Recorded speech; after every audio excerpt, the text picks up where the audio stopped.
This cheek, I'm going to teach you how to make a flouncy flower pen. So, first you start out with duct tape,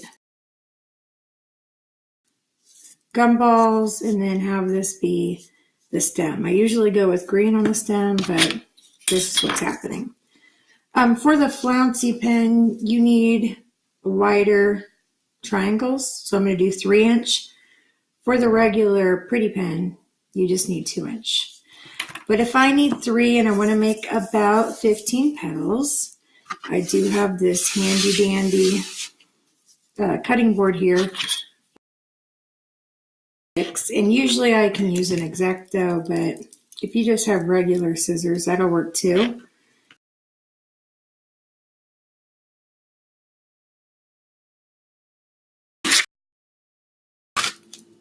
You take off each piece like this, and you want to make a triangle.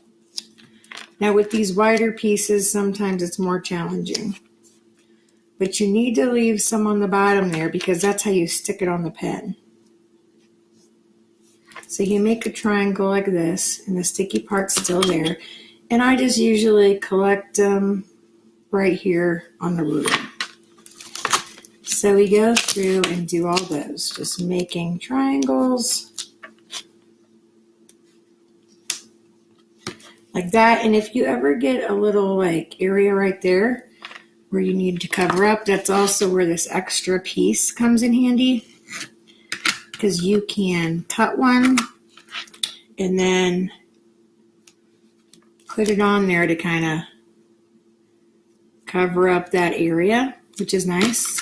And if you need to cut it, you can, to make it back into the triangle.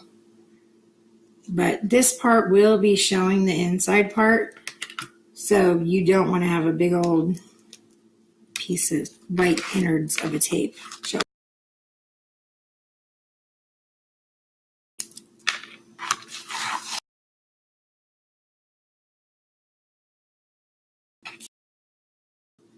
Okay, so I have 12 petals so far, but to make them even more flouncy, what I do is a little cut. So I usually start here at the point because I want the point to stay, and I just do little things like that. So I can start at the point again. Here I keep that point always, and just back and forth, just to make it a little bit more flouncy. So you can see the difference between the regular deal and here's the flouncy, more flouncy.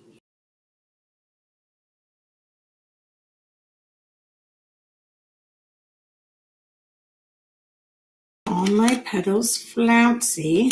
We now get to the pen. So like I said, normally I use a piece of green, but I'm just going to use this right now. And I'm going to use this pen. Usually use Bics, but I measure it to see how long it is, and it's 1, 2, 3, 4, not quite 4 till it gets to there, but I'm going to do it 4 because I need to have a little place for like the inside of the flower. That off. All right, so when you look at this, looks like it's good. So we're going to take the straightest edge, which is usually this, and you want to turn the pen so the little part that, I don't know, could hook onto your shirt is on the other side.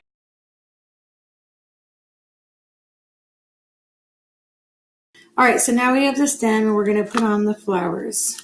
Now, because these are flouncy, we want them to be like kind of wrinkly.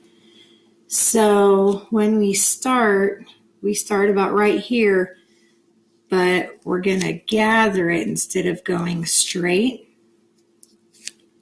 And you can start a little bit further down if you want for the first couple, because this is the inside of your flower.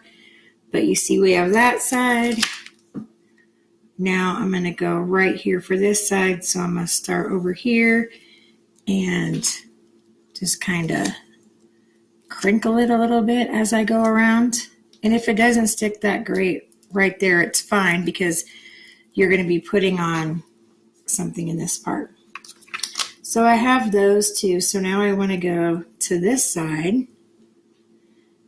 And so what I'm going to do is, again, do the crinkly dealio and make sure that the points are where I want them to be, because that's what I'm really working on, is the points.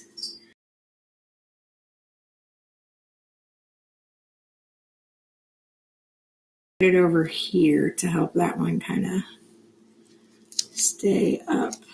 And it can, the more I squish it, it can go down like that, which is cool. So now I need to get this all cleaned up.